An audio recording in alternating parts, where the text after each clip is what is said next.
Hi everyone, it's me again. I'm very sorry for the delay for the episode of Saturday that was released for My Hero Academia. As you know, I went to see the movie Demon Slayer and that just took many things off my mind. And I finally watched the episode and I'm really excited to talk about because they finally introduced so many different things that I was expecting to see for this episode. So let's get started. So the episode starts with Aizawa asking his students what did they learn during this joint training and what would have done differently. Kirishima, of course, he was taken down very quickly, and he learned that in a situation where he can't brawl his opponent right away, he's pretty much useless.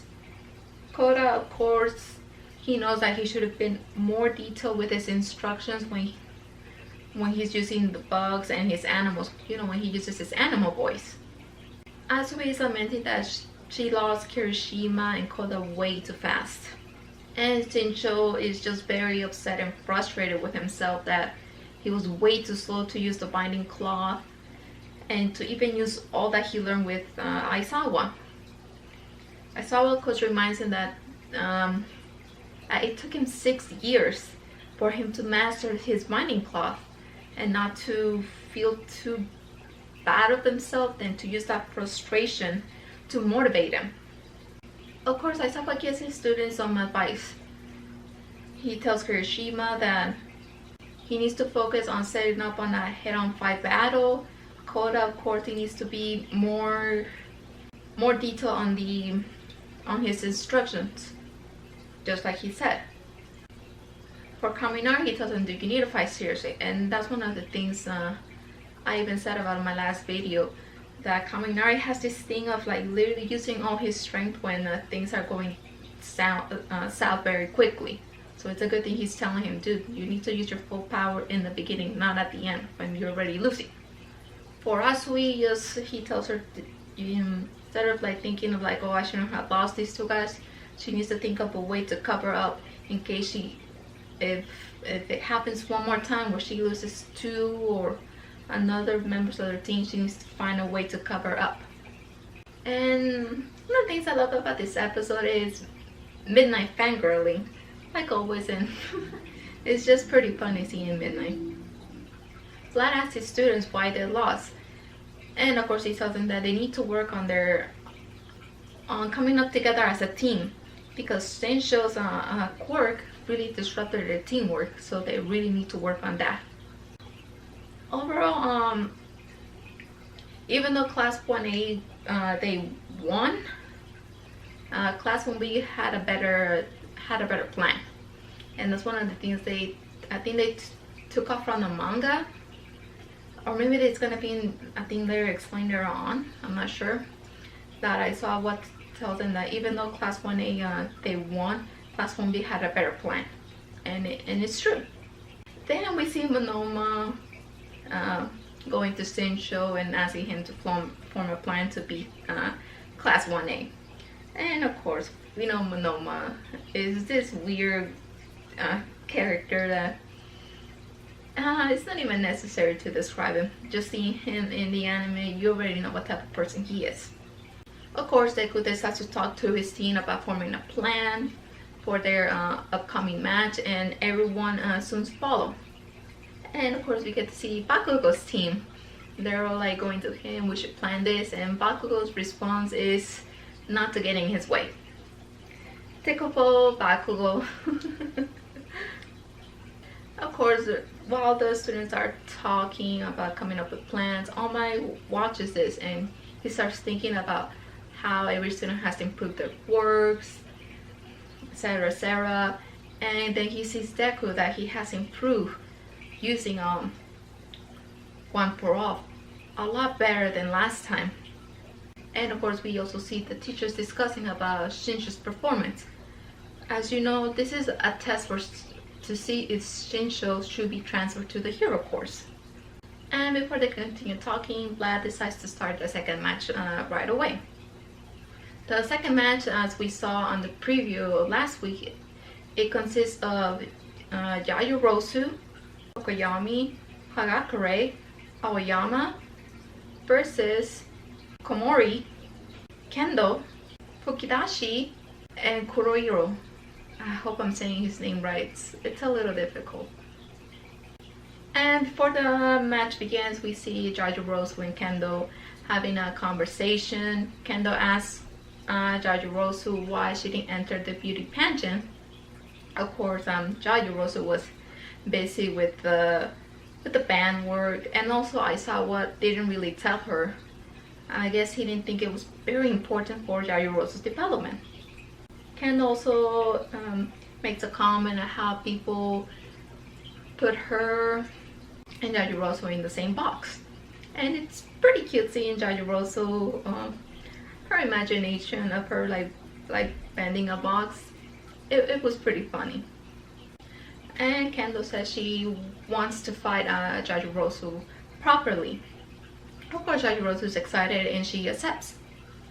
Then finally we see one of my favorite characters from Class 1B, Kurohiro, make a conversation with Tokoyami. He tells him that Tokoyami and him, they're like the same type of person. Then we learn a little bit about Kurohiro's quirk, which allows him to merge with the darkness and move within it. Kurohiro also tells him that they share the same destiny. And Tokoyami notices that he's also like a supporter, like a fan of death. It's just pretty funny. You'll see how Kurohiro and Tokoyami, their quirks are very similar, and this is one of the things I love about that chapter in the manga, and I love how well they portray it here in the anime. And of course we see Vlad again with his commentary, well, biased commentary, cheering literally for Kendo's team. I was like, of course. And we see Mina with some of her classmates telling him they're against biased commentary. I love that they're still adding that little detail of Vlad being biased, and seeing class 1A complain about him being biased. I still love that they're doing this. Then Zero, he asks like out loud, what is Kendo's role in Class 1B? Excitedly, Tetsu responds to him. I think I even talked about it on, I think, in my last video. You know, Kendo, she's a class rep for Class 1B. She's like the big sister for the entire class. With her cheerful attitude, she's able to keep the class together and work well. And if it weren't for her, they would have fallen into Onoma's dark personality. So during the beginning of the match, we see Yayorozu ordering Tokoyami to scout the area. Tokoyami, we see that he's able to send Dark Shadow pretty far away from him, and I love that little detail. I thought it was really cool that now that he improved so much with his quirk, he's able to send Dark Shadow pretty far away from him. Of course, we learned that it has its limitations. Tokoyami explains that the farther Dark Shadow is away from, and the longer he's pretty away from him, the less time Dark Shadow lasts. Of course, Dark Shadow is able to locate Class 1B, but then we see Kendo and Kurohiro, they already form a plan. So once Dark Shadow returns, we see that Kurohiro has taken over of Dark Shadow, and it just makes perfectly sense. You know, Kurohiro's quirk allows him to merge with darkness, so he's able to manipulate Dark Shadow since it's darkness. So the moment Dark Shadow returns, he starts attacking Class 1A. I mean, we see Dark Shadow is trying to like restrain himself, but he can't. So Yayorozu orders Hagakure to use her light refraction to weaken Dark Shadow and get a Kurohiro out of him. And then we see Tokoyami calling Dark Shadow back. Then we learn more about Kurohiro's quirk. As you know, President Mike does the introduction for the characters that we still not very familiar with. It says Kurohiro's quirk is dark. So his work allows him to move with darkness. And by developing his work, he's able to move that darkness. But of course, it has its limitation. It has to be something that can be moved. Then we see that this battle is between Tokoyami and Kurohiro. Tokoyami accepts his challenge and says he's gonna use one of the new techniques he learned when he was during Hawk's agency. He calls it the Dark Falling Angel. I mean, even the name sounds pretty sick. I mean, if you already watched the movie of My Hero Academia, you very likely know what this attack is about. But if you haven't, man, I know a lot of people were in a surprise, and I love how they portrayed it so nicely in the anime. I was pretty shocked. I was like, oh man, it made me really excited to see it finally. Then we go back to Tokoyami's a little more of a flashback, where he remembers his time when he was with Hawks, first in the inner ship, just trying to literally catch up to Hawks. But as you know, Hawks moves way too fast, and this frustrated Tokoyami because he couldn't really learn anything from him. Even though he asked him about the league, he still felt like he didn't really learn much. Then in the work studies, he's once again trying to chase after him. He's able to move a little faster. As you know, he improved his quirk a little more, where he's able to mix with Dark Shadow. And finally, Hawks wants to have a private conversation with him, and he takes him flying. And it's just, I even thought during the manga it was pretty funny the way Hawks is holding Tokoyami, and it even felt pretty funny in the anime. But this is a very important lesson that Tokoyami learned from Hawks. So Hawks explains himself. He starts giving his reasons on why he decided to call him again, despite him saying that he's not interested in training the next generation of heroes. He says 20% is because they're birds of a feather. 50% is because he wanted to hear more about the League of Villains. As you know, Hawks is going undercover as a double agent. So I guess he just wants to hear a little more information about the League and see ways of how to infiltrate it easier. And the last 30% is because he thinks Tokoyami is wasting his potential. He explains that, hey, it is important to improve your weaknesses, but don't forget about your strengths either. And I'm glad he had this conversation with Tokoyami. I mean, many of us, once we learn our weaknesses, we tend to focus on fixing them. But then we just what's the correct word? We just forget about our greatest strengths, and also that we have to improve them as well. And one of the greatest quotes that Hawks tells him, the ones that can fly should fly. And based on this, you already know what Black Fallen Angel is gonna do. Then we finally go back to the fight. We see that Kurohiro planted an emotional trap even before the match got started. As you know, how he was trying to talk to Tokoyami and get in his head. That was one of his emotional trap. Which I love that they added that little detail in the anime, which is very crucial to understand the plan 1B has begun scheming. And we finally see the hero name for Kurohiro, which honestly, it's one of my favorite. His hero name is Scheming Hero Vantadark.